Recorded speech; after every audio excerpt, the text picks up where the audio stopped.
कोई मतलब ही नहीं, कोई तुक्की ही नहीं बैठता भाई, कोई मतलब। मेरे को तो ऐसा लगता है कि जिस हिसाब से लियोनेल मेसी के स्टैट्स जा रहे हैं उसको बीच में ही थोड़ा सा ब्रेक दे देना चाहिए, क्योंकि ऐसे तो यार बहुत दिक्कत हो जाएगी। ऐसे तो मतलब ऐसा लगता है कि अगर बाकी के MLS के स्ट्राइकर की बात करें, उनके कंबाइंड की बात करें, तो अकेला लियोनेल मेसी उसको हरा देगा। तुम कायदे की बात, आयरनी की बात देखो, 76 मिनट में कमेंटेटर भाई साहब ये कहते हैं कि आज ना लियोनेल मेसी का गेम ढीला सा पड़ गया, आज लियोनेल मेसी ने गोल नहीं मारा ना, आज लियोनेल मेसी को रोकने में शार्लेट, पहली बात तो शार्लेट की मैं बात बताऊं भाई, ये MLS की शार्लेट WWE की शार्लेट से ज्यादा कोमल है।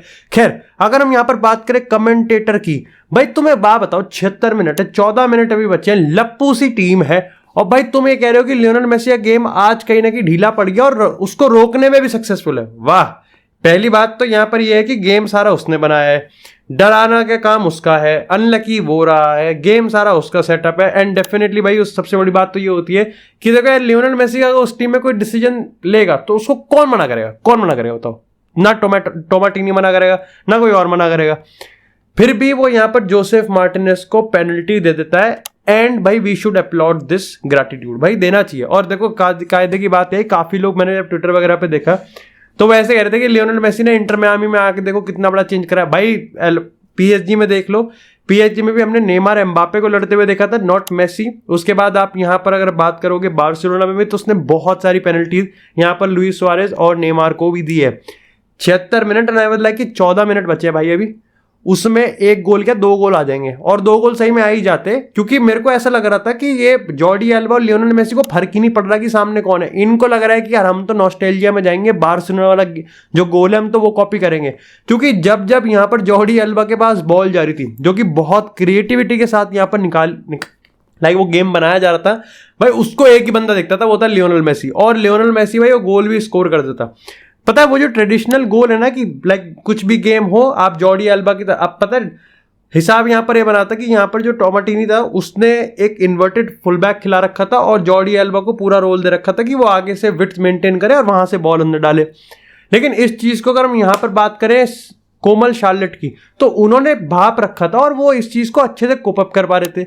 लेकिन दिक्कत की बात यह है कि भाई जब आप यहां पर डिफेंसिवली यार आप नहीं रोक पाओगे। देखो यार सीधी सी बात है, वही वाली चीज है ना कि अगर हम इस समय करंट MLS की बात करें, अब तुम यार मेरे को गाली दे सकते हो क्योंकि मैं रोनाल्डो फैन हूं, तो तुमको लगेगा कि मैं यहां पर कंप्लेन कर रहा हूं, बट अल्टीमेटली मेरा सिंपल सा सवाल है कि तुम पूछो एक बार कि क्या इंटर मियामी ज्यादा अच्छा खेल रही है या फिर एक्चुअली में MLS की बाकी सारी टीम्स फुद्दू खेल रही है। करते रहो भाई तुम, देख इट्स ऑल अबाउट डिस्कशन। क्योंकि यहां पर मेरे को लग रहा था कि भाई आप यहां पर लियोनेल मेसी को नहीं रोक सकते, और उसमें भी अगर आप मार्टिनेज का तड़का डाल दो, सर्जियो बुस्केट्स का तड़का डाल दो, फिर जॉर्डी एल्बा का डाल दो, तो आप बिल्कुल भी नहीं रोक सकते। End of course the manager जो है वो अच्छा फुटबॉल खिला रहा है, पासिंग अच्छी हो रही है, स्लिक हो रही है, गुड कॉन्फिडेंस बढ़िया दिख रहा है। लेकिन अगेन मैंने तुमको आई थिंक जब पिछले गेम की बात करें, डैलस वाले गेम की बात करें जहां पर 4 गोल खाए थे, मैंने तुम्हें वहां भी बताया था कि लियोनेल मेसी की टीम या फिर इस पूरे विजय रथ को तभी रोका जा सकता है जब आप यहां पर इन पर चढ़ के खेलोगे। और MLS में ऐसी कौन सी टीम है जो इंटर मियामी के सामने कमिट कर जाए? मतलब ऐसी टीम चाहिए इनको कि जो कि 4-5 प्लेयर आगे कमिट कर दे और फिर गोल मार दे। एंड अल्टीमेटली फिर आपके जो पीछे 4-5 खड़े हैं ना, वो इतने सक्षम होने चाहिए कि वो इंटर मियामी के काउंटर को और अटैक को रोक सकें। कौन है? यूरोप में तो था नहीं रोकने वाला मेसी को, या लप्पू से डिफेंस में कौन रोक लेगा? तो वही वाली चीज यार है ही नहीं। और यहां पर तो फिर भी आप 9-10 बंदों के साथ डिफेंड करो फिर भी नहीं रोक पाए, वो वाली चीज हो जाती है। खैर अगर बात करें यहां पर भाई सेमीफाइनल में चली गई है, और आई थिंक नैशविल भी गई है, और एक और फिलाडेल्फिया टीम भी गई है। पता नहीं वो क्या फर्क पड़ता है भाई, वो जीत जाएगा भाई, MLS जीत जाएगा डेफिनेटली। लेकिन इंटरेस्टिंग पॉइंट ये है कि Lionel Messi is enjoying, same goes for Busquets and Jordi Alba. अच्छा, इसी के बाद अगर बात करें जिसने बिल्कुल स्टैटिस्टिक की धी पीट रखी है, वो है यहां पर अर्लिंग हालैंड। 3 मिनट लगे, मुश्किल से मुश्किल 3 मिनट यहां पर लगे हैं अर्लिंग हालैंड को गोल स्कोर करने में। था ही नहीं वो 3 मिनट तक, तो मतलब वो जो गोल मारा है वो कैसे मारा है मेरे को समझ में नहीं आता। मतलब एक दीवार के बीच में क्रैक होता है, उसमें दीमक आती है ना, वो इस तरीके से गोल मारता है। विंसेंट कंपनी के सर पे बाल नहीं है, लेकिन फिर भी अगर उसने हालैंड का वो वाला गोल देखा होगा, जो कि ऑब्वियसली देखा होगा, तो उसने अपने सर के बाल पकड़ लिए होंगे, नोच लिए होंगे, क्योंकि वो इतने टाइट स्पेस में इतना बड़ा दानव जैसा आदमी कैसे गोल स्कोर कर सकता है। इसी के साथ अगर हम यहां पर सेकंड गोल की बात करें, वो और यहां पर फिजिक्स एज टोडिंग गोल था। पता नहीं हालैंड का लेफ्ट फुट बहुत अंडररेटेड है, जबकि वो उसका स्ट्रॉन्ग फुट है, लेकिन लोगों को यहाँ पर राइट फुटेड वो लगता है, लेकिन वो लेफ्ट फुटेड है और इतना मेस्मराइजिंग लेफ्ट फुटेड है। लेकिन अगर मैनचेस्टर सिटी की इस गेम की बात करें तो हमने कुछ चीजों को यहाँ पर नोटिस किया है, बात करते हैं।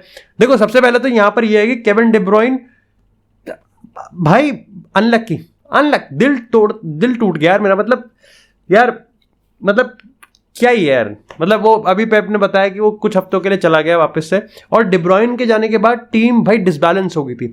लेकिन मेरे ख्याल से द रीजन वाई कि बार्सिलोना कभी बर्नार्डो सिल्वा को साइन नहीं कर पाएगी, उसके पीछे सिंपल है, क्योंकि पेप को पता है कि चोट कोई भी हो, बैंडेज का काम किसका है, बर्नार्डो सिल्वा का। भाई बर्नार्डो सिल्वा को आपको राइट विंग से उठा के सीधा मिडफील्ड में डाल देना है, और आप देखोगे कि लाइक जैसे डी ब्रुयने गया उसके बाद यहां पर जो नेथन आके की आप बात करो, या फिर अगर आप नेथन आके और यहां पर जो डिफेंडर था उसके बीच का जो स्पेस था उसको घेर रखा था यहां पर बर्नार्डो सिल्वा ने। साथ ही यहां पर मैंने एक चीज है कि भाई यहां पर देखो आने वाले टाइम में, अभी पहला गेम था लेकिन आने वाले टाइम में रियाद मारेस को मिस किया जाएगा, क्योंकि 1v1 आउटलेट में और थोड़ी दिक्कत तो है। यूलियन अल्वारेज का जो रोल है वो बहुत बड़ा होने वाला है, same goes for Phil Foden, इनको बहुत अच्छा मिलेगा, क्योंकि आने वाले टाइम में आप यहां पर कह सकते हो कि जो इन्वर्टेड फुल बैक, लाइक ये जो पूरा का पूरा नया फॉर्मेशन बनाया है, जहां पर अगर राइस लुई क्या नाम है उसका, रुइस की बात करें, और उधर अगर हम काइल वॉकर की बात करें तो उनको पूरा अटैक मोड पे जाने की परमिशन है। Holland, Phil Foden, Julian Alvarez तीनों आसपास रहेंगे, क्योंकि उनको पता है कोवाचिच गुंडोगन को रेप्लिकेट नहीं कर सकता। और भाई इस गेम में रॉड्री क्लास, भाई मतलब ही इज द बेस्ट भाई, इस अंदर कोई तोड़ ही नहीं है उस बंदे का भाई, उसने इतनी बार बचाया, क्योंकि बर्नली भाई अच्छा खेल रही थी। बर्नली का गेम वो वाला शॉन डाइश वाला गेम नहीं है, अच्छा गेम था, हाई प्रेस कर रहे थे, 5 एट द बैक के साथ हैं, लो ब्लॉक, मिड ब्लॉक, हर चीज को करने की कोशिश कर रहे थे, पैतरे आजमा रहे थे। लेकिन अगेन आप कितने इंटरेस्टिंग हो, लेकिन अगर आपको पता है कि आपके सामने मैनचेस्टर सिटी और पेप गार्डियोला है तो आप ज्यादा कुछ कर नहीं सकते, और पेप ने आज एक बार फिर से बता दिया। अच्छा, इसके रिगार्डिंग काफी इंटरेस्टिंग सीन तब आया जब हाफ टाइम पे पेप और हालैंड यहां पर लड़ते हुए दिखे। जब इसको यहां पर डिकोड करने की कोशिश करी तो काफी लोगों ने बताया कि यार देखो हालैंड इतने सारे रन बनाता है, लेकिन मैनचेस्टर सिटी का even of course like undisputed वो गेम प्ले हो, अनडिबेटेबल वो अगर गोट टैक्टिक्स की हम बात करें, लेकिन फिर भी वो इतना बोरिंग हो जाता है। और वो जो पोजीशन पे कंट्रोल जमाने की बात है ना, हालैंड को ये चीज पसंद नहीं है कि जब उसके यहाँ पर 10-15 रन इतने बेहतरीन निकलते हैं लेकिन कोई पिक ही नहीं करता, जस्ट फॉर द सेक कि वो यहाँ पर हॉरिजॉन्टल या फिर वर्टिकल पासिंग करते रहते हैं। उस चीज पे हालैंड ने यहाँ पर पेप से थोड़ा सा आर्ग्यूमेंट करा था, लेकिन यहाँ पर काफी लोगों ने बताया था कि पेप के अगर हम यहाँ पर थोड़े से लाइक जेस्चर्स की बात करें तो वो ये भी बताने की कोशिश कर रहा था कि हालैंड को पहले थोड़ा ड्रॉप डीप करना पड़ेगा और उसके बाद यहाँ पर डिफेंडर्स को ड्रॉप करके फिर अपना रन बनाना पड़ेगा, क्योंकि हालैंड वो चीज कर सकता है। ओवरऑल भाई यहाँ पर ऑलरेडी प्रीमियर लीग के 2 गोल्स आ चुके हैं, मैनचेस्टर सिटी ने एक क्वाइट फैशन में यहाँ पर गेम को स्टार्ट किया है। इसी के साथ बात करते हैं अब थोड़ी सी नेमार की। पिछले 24 घंटे में मैंने तुमको बताया था कि ये लाइक कल के एपिसोड में हमने बात करी थी कि नेमार और बार्सिलोना की बात करें तो मेरे को कोई नई खबर नहीं मिली है।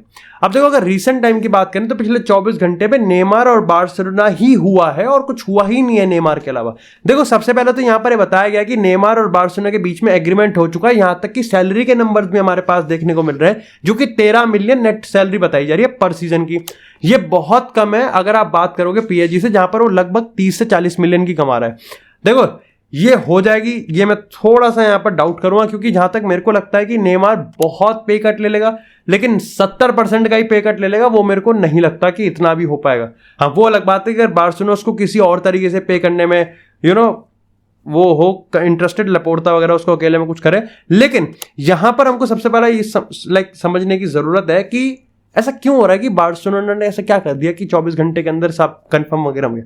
देखो यहां पर सबसे पहले तो आपको समझना पड़ेगा कि शायद से ये इसलिए भी अब चीजें बढ़ रही हैं क्योंकि बढ़नी ही थी। अल्टीमेटली अगर पहले एडवांस या डेवलपमेंट की बात करें तो वो यही था कि नेमार ने साइन कर लिया है बार्सिलोना के साथ एक एग्रीमेंट, और तभी ये सारा बखेड़ा खड़ा हो रहा है कि भाई उसने पीएसजी को मना कर दिया, फिर पीएसजी ने उसको कह दिया कि हम साथ में काम नहीं कर सकते। दूसरी चीज यहां पर यह है कि लोग अभी इस चीज में भी काफी डिबेट कर रहे हैं कि बात यहां पैसों की है कि टैक्टिक्स की है। देखो सबसे पहले यहां पर मैं तुमको लेबर के अगेंस्ट एक चीज समझा देता हूं। जो latest economic labour 120 million Euros का यहां पर रेस किया गया है, वो कायदे से आप नेमार में पैसा नहीं लगा सकते।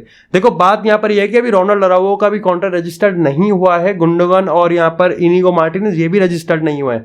ऐसे में यहां पर दिक्कत यह है कि जो 200 मिलियन कम करने थे सैलरी में, ला लीगा ने यहाँ पर उसमें से और 60 मिलियन की दिक्कत दे दी। वो इसलिए हो गया क्योंकि जो पिछले सीजन यहाँ पर बारसा स्टूडियोज के साथ इन्होंने एक डील करी थी, उसमें दिक्कत ये थी कि यहाँ पर जो 100 मिलियन टोटल आई थिंक 50% लगभग 49.5% का कुछ हिसाब था, 49% यहाँ पर बारसा स्टूडियोज का जो मीडिया था वो यहाँ पर उन्होंने बेच दिया था, 100 मिलियन उठाने थे। लेकिन बाद में यहाँ पर ये हुआ कि जून तक वो 100 मिलियन आने थे, लगभग 60 मिलियन आने थे, ये बात होनी थी। लेकिन असल में सिर्फ डील 20 मिलियन की हुई थी, बाकी के जितने भी पैसे थे वो आने वाले 3 सालों में देने थे। जब ला लीगा को ये बात पता चली तो उन्होंने कहा कि यार ये तो दिक्कत की बात है, हम समझ रहे थे कि तुमको 60-70 मिलियन मिल जाएंगे, लेकिन तुमको तो यहाँ पर सिर्फ 20 मिलियन मिल रहे हैं। इसीलिए यहाँ पर जो एक्सपेक्टेड रेवेन्यू था वो यहाँ पर एक्चुअली में बार्सिलोना को मिला ही नहीं और इन्होंने इनके पैसे काट दिए। जब यही चीज बार्सिलोना ने भाई अपने जिनके साथ डील हुई थी उनको बताया तो भाई उन्होंने कहा कि नहीं यार देखो, हमारे बीच में एग्रीमेंट हुआ था, दिसंबर से पहले तो हम पैसे नहीं दे सकते, अब तुमको डील तोड़ के कहीं और जाना है तो तुम जा सकते हो।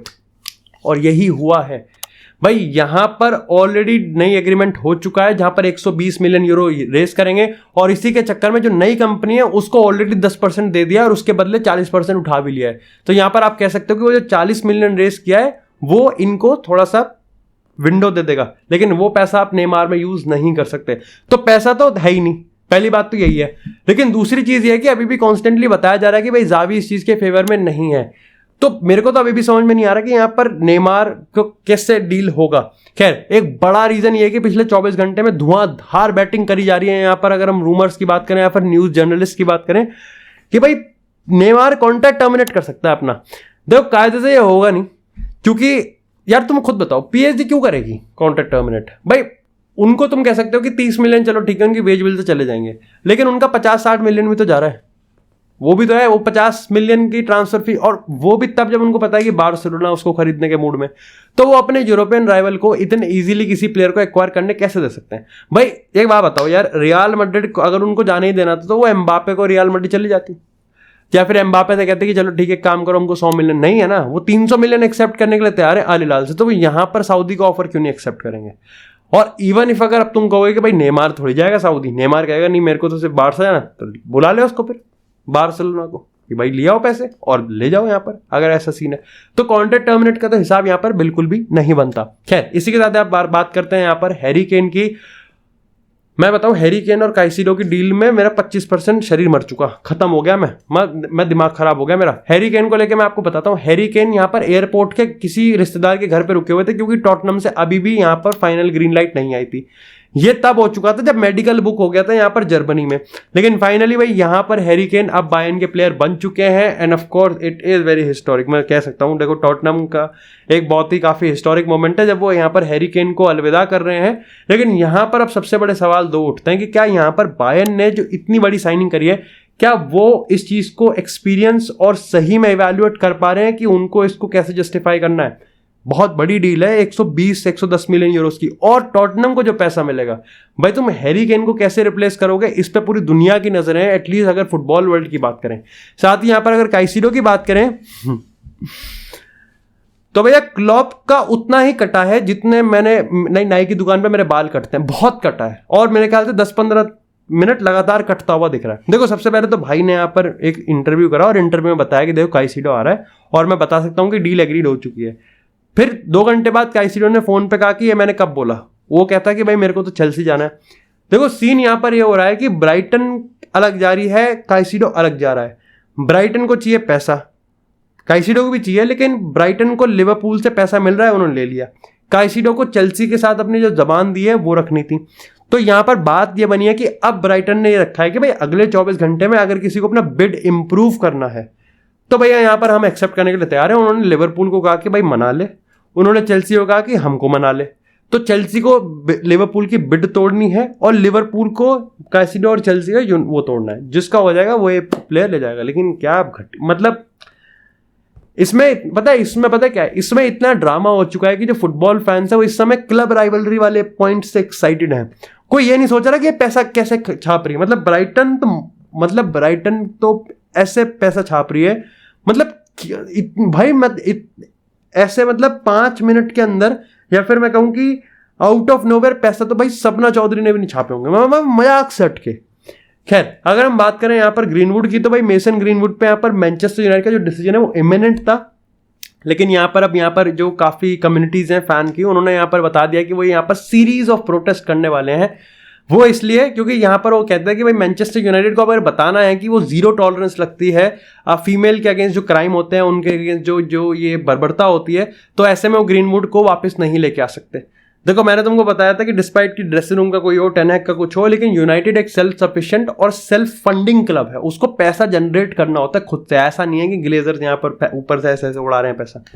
ऐसे में हर कमर्शियल, हर स्पॉन्सर की सुननी पड़ती है, प्लस यहाँ पर क्लब पब्लिक है तो यहाँ पर शेयर प्राइसेस का भी देखना होता है मामला, तो वो सारी चीजें देखनी पड़ती है। और ऐसे में बात पैसों की ही आएगी अल्टीमेटली। अरे कोई फर्क नहीं पड़ता, तुमको ये पता है सारे जो ऊपर बैठे हैं उन्हें घंटा फर्क नहीं पड़ता कि उनका क्या सोचना है और क्या वो, उनको बस एक चीज से मतलब है पैसा। अगर उनको देखा ग्रीनवुड लाने का जो वो है, जो पैसों की बात है, वो नेगेटिव इफेक्ट पड़ रहा है, नहीं लेके आएंगे, रादर देन वो उसको बेच ही देंगे।